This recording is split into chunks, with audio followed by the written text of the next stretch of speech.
面对淡市高中小免费营养午餐政策115年9月将上路，议会民政教育委员会特别来到东区复兴国小，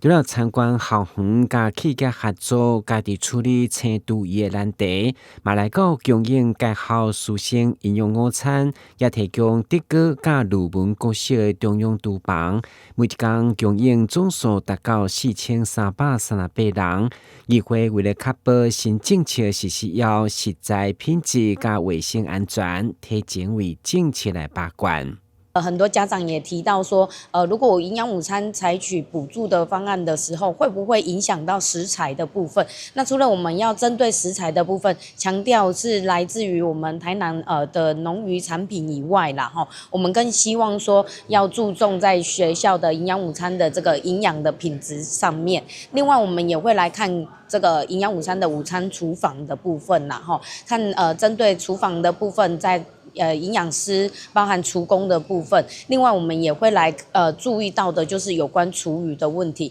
会看过程中，营养师王亚辉特别了解当家午餐的食材加营养成分，确保每一顿拢符合健康标准。以后嘛别因为免费降低品质。面对营养师重要角色，议员也争取对班级数改做学生人数来计算，并要求提升厨房硬体设备。对处学校方面，加以推广更盘计划等全方位的食农教育，强调准备好啊。我们透过餐前5分钟，还有这个在地食材的一个认识，还有这个我们的这个班级的一个光盘计划的一个竞赛呢，多方面的来让孩子能够享用他的食物，让孩子不喜欢吃的食物呢，能够慢慢的喜欢吃，或者是说让他能够越吃越多，让我们的餐盘能够吃完也符合孩子生长的所需的一些养分。那这个政策下去之后，我们市府这边会挹注16亿元的部分来处理这个整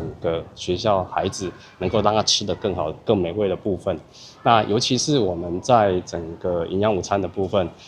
我们的食材这个整个上网的部分是100%。那我们的这个整体的午餐的部分都有食安平台这一个管控以外，那我们的营养师也都逐步全部都到位。透过面对面交流，了解第一线用餐需求，嘛为台南校园食品安全加政策执行精准把关。台南新闻管制采访报道。